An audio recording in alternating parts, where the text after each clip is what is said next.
Why is everyone whispering? Guys, this is a conversation, come on! Okay, we're waiting for one or two more people, but we can get going. I feel like I start these with a comment about the weather. Today it was windy and about 16 degrees. So there you go.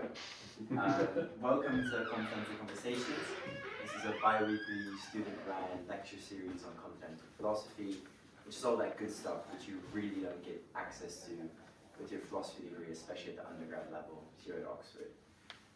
Today we'll be speaking about Foucault and Nayana, first year PPEist from House Manchester will be doing this. She'll speak for around... Lots of spies in the audience.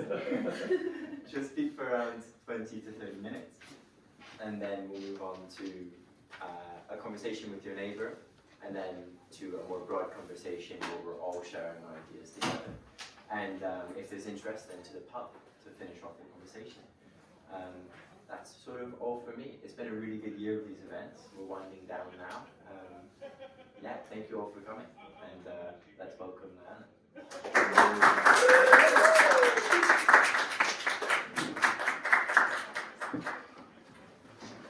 Hi friends, thank you for coming. Friday night.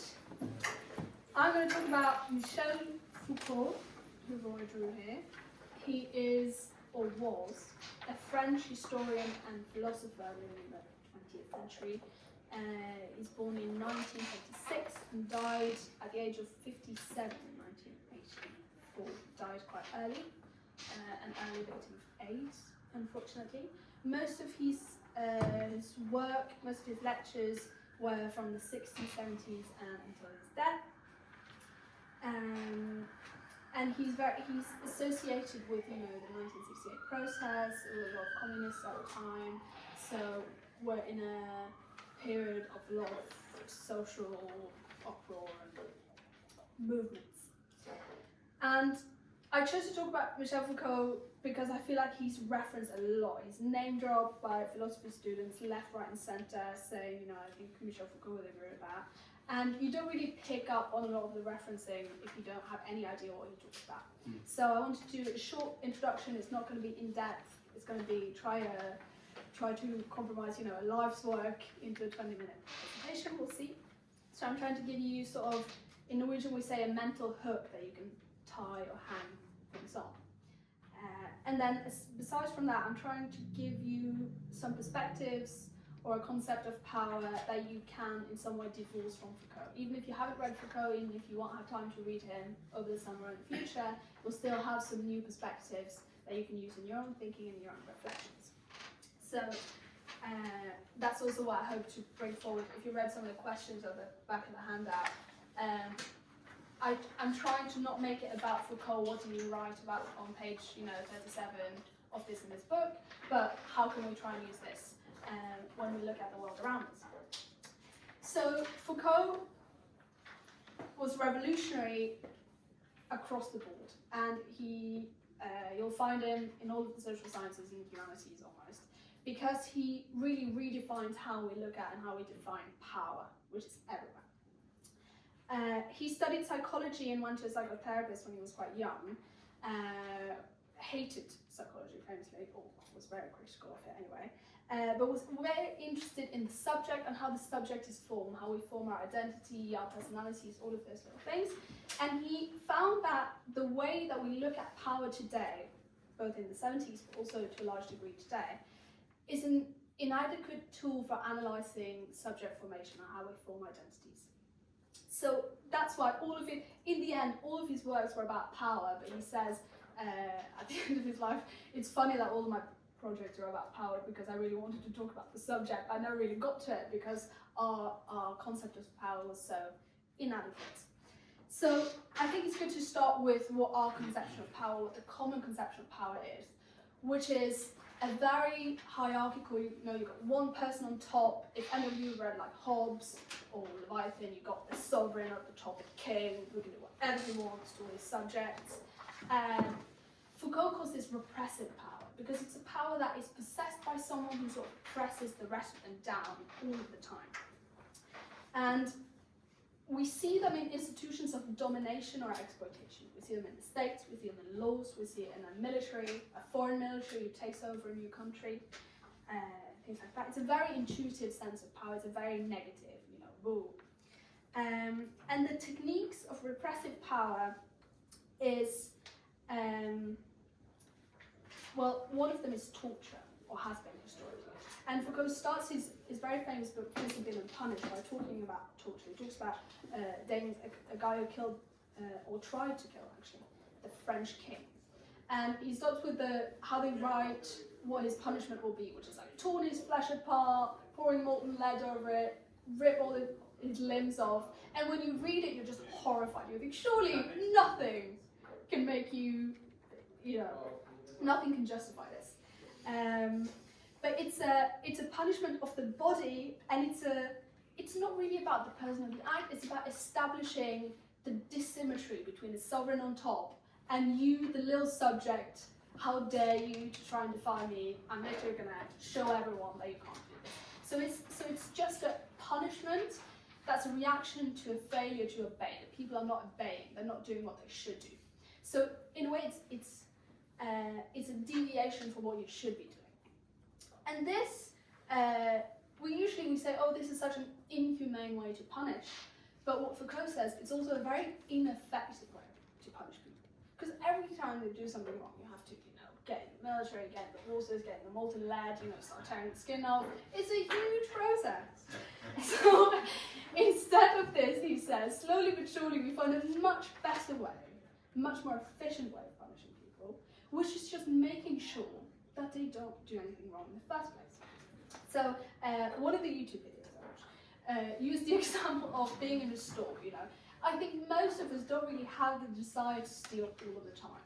It's not like I walk through the store and think, I can steal this, I can steal this, maybe I can put this in this pocket, this in that. And then it's not like the idea that I'm going to be imprisoned or I have to pay a fee or something like that. That's not what's keeping me from stealing. I don't even think about stealing. I don't have the desire to steal. I have the desire to be a productive, nice person who works in society, who doesn't obstruct anything, who helps people. I don't know, across the street, you don't do that anymore, but that's open the doors, all of that. And Foucault points out that there are a lot of mechanisms in society that makes us this sort of person. And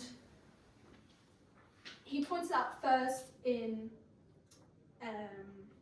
institution. He looks at institutions and the architecture of our institutions. So while power usually focuses on institutions of domination, he focuses on institutions of subjection, which is hospitals, mental hospitals in particular. It's schools, prisons, the military in some sense. You can look at the family in this way. It's a social mechanism that sort of gives you a sense of, gives you an identity, gives you a schedule, gives you a certain type of person that you're supposed to be. And while the technique of repressive power is punishment and torture to some extent, the technique of what he calls this normalizing power is just discipline. It's no longer about punishing your body, it's no longer about this and this and that. It's about sort of molding your soul and your mind into a specific kind of person. And there are three techniques of this, of instituting a disciplinary society. The first of it is hierarchical observation. It's very popular these days.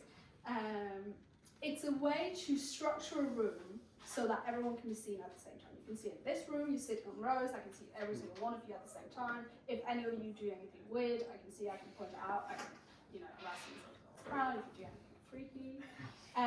But the ideal sort of hierarchical observation is what you may know as the panopticon. Panopticon is an ideal prison drawn out by Jeremy Bentham, where it looks like a coliseum. All of the prison cells are around the room like this, and then you have one tower in the middle with you only need like one guard at the top, shaded windows. A guard that can look into every single cell at any point. So you never really know if you're watched. And it's super efficient. Instead of having guards at every single door making sure that no one does anything suspicious or bad, you now have hundreds of prisoners who might be watched at any point. And if they do anything bad and they're watched, they will get punished. So they will start guarding themselves. You know, you can send this guard off to Australia for weeks on and on vacation, no one would notice, they would still do their little things, get up at 6 in the morning, you know, brush your teeth at 6:05, things like that. So hierarchical observation is a way of internalizing the correction mechanism. And then the second technique is normalizing judgment. And in Discipline and Punish, Foucault sketches out how originally the role of the legal system was to say whether or not a crime or an act was a crime. So it was about the act, it was about this particular event or incident, and then slowly but surely the legal system is sort of aligned with science and psychiatry and psychology, and today it's about judging whether or not this person is a criminal. So we stop looking at the act and start looking at the criminal. How can we repair this criminal? It's about rehabilitation, it's about corrective measures, you know, whether or not the court thinks you're going to do it again plays a role in how you're going to be punished for it.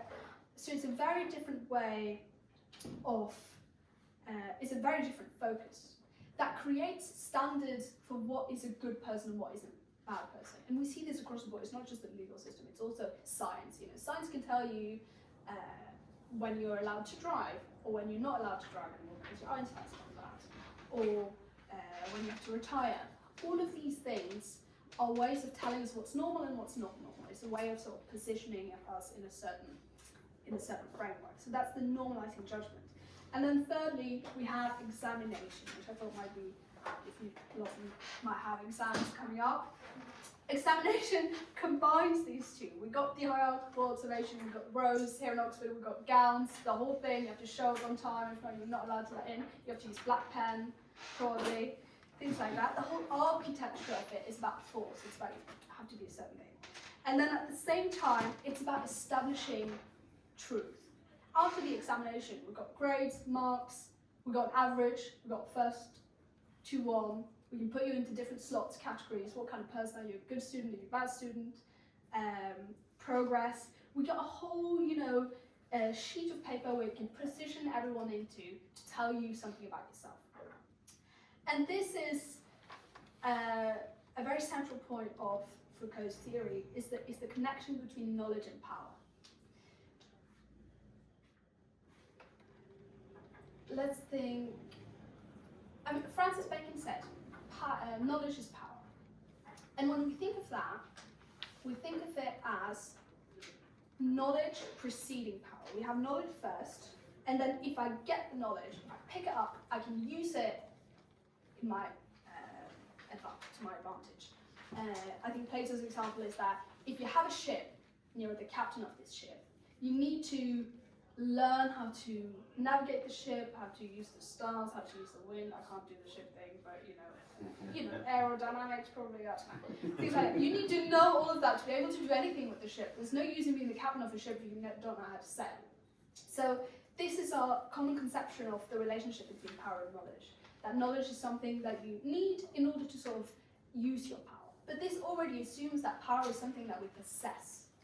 But Foucault's trying to say that power is something that's exercised. It's everywhere. It's in all the little relations. It's about someone who meets you on the street. If they look at you like you're wearing something weird, you're going to be thinking about yourself. You're going to be self-conscious. That's also a power relation in a way that's not necessarily repressive.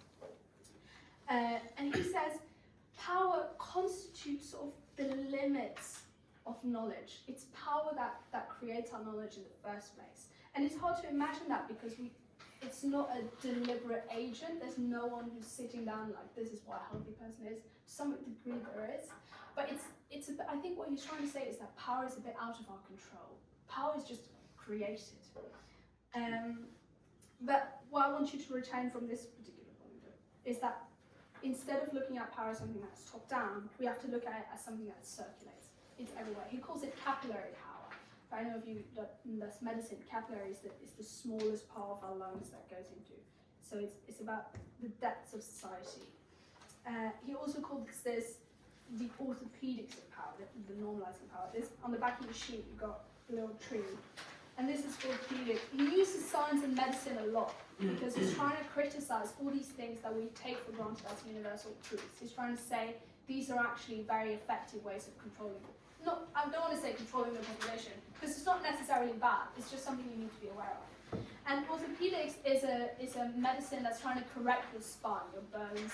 It's about correction, it's about making bones straight the way they're supposed to be. And Foucault is saying that power is doing exactly the same thing. It's trying to make us a straight individual. And Foucault, he's building on a conception of power as productive. We look at power as something bad, you know. We think of repressive power, you know, repression, censorship, someone telling you what to do. I can't do this. We're thinking of it as regressive or conservative in some way. But Foucault inherited almost from Marx the sort of, no, we have to look at power as something that creates new relations, it creates order and chaos, certainly. But without talking about Marx too much, Marx tells us that capitalist society, or capitalist economy, the factory sort of thing, produces alienation, it produces a docile workforce who has no capital, no property, don't know how to, can't take a day off, a certain kind of person is the point in Marx. And Foucault sort of takes this theory and then says it's not just capitalist society and the economy that makes us into docile workers. Every institution we've got is trying to make us compliant, it's trying to make us productive. You know, one way we can extend Foucault to today is talk about mental health. You know, when you go to the counselling service, they're going to tell you how you can sort of pick up the pace and how you're going to handle your emotions in an effective way so that you can get back to work. You know, it's always about a certain productivity to it. And this view of power as productive is really the essence.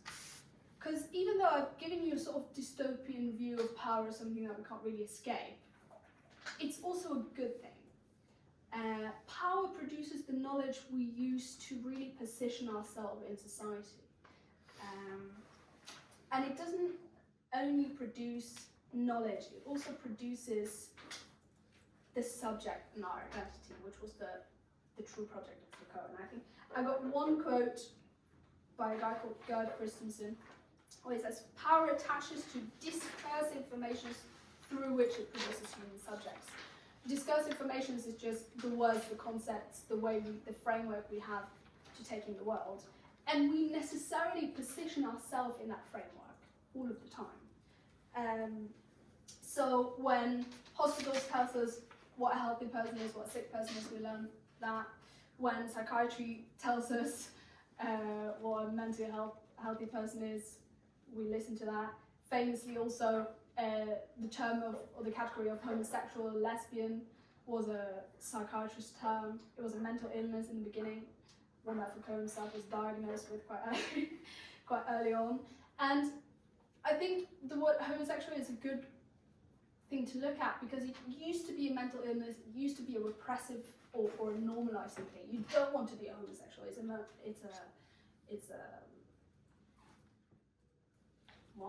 category that you don't want to be put in, something you're avoiding. And now we've taken it and it means something else. To me, reading that it used to be a mental illness is bizarre to me because to me it has very different connotations. So it's not that power is this inescapable thing that doesn't change. Quite the contrary, it's changing all of the time. It's just that we have a lot less control of how it changes than we think it is. It's not about toppling the regime. It's not about, sharing this on Instagram. It's about every single way, the way we use words, the way we talk to other people, the way we define ourselves.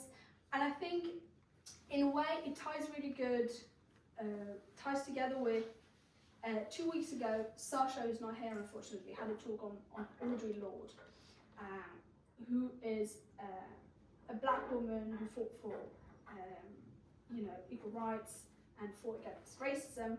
And one part of her writing is about saying how we're put into these boxes of being a black woman or being a lesbian, and that is a suppression or we're being subjected to that. But at the same time, we have to use that to speak up. And only when I realise that I'm not a black woman, but only when you realise that you are a black woman who's a lesbian and that you are suppressed and that you're looked at in a certain way, only then you can realise that that's something you have to fight against. So we're always in a relation that we have to acknowledge and we can't really ignore. And I think this is a really interesting way of looking at power, especially the power where power is productive and power really constitutes our identity. So, and also what we talked about, we look at us as existing individuals with identities, with a view on the world, and then we sort of discover power afterwards in society. But it's really rather the other way around, that these power relations embedded in the knowledge and the words and the categories we use, they exist before us, and then we position ourselves in it. Or we're put into these boxes by medics, or by people in school, by people who are bullies, by professors, by anyone. And then after we get that identity, we can try and find some wiggle room. So it's not as dystopian, I think, as some might have it. That's actually all for me. I hope it was nice. And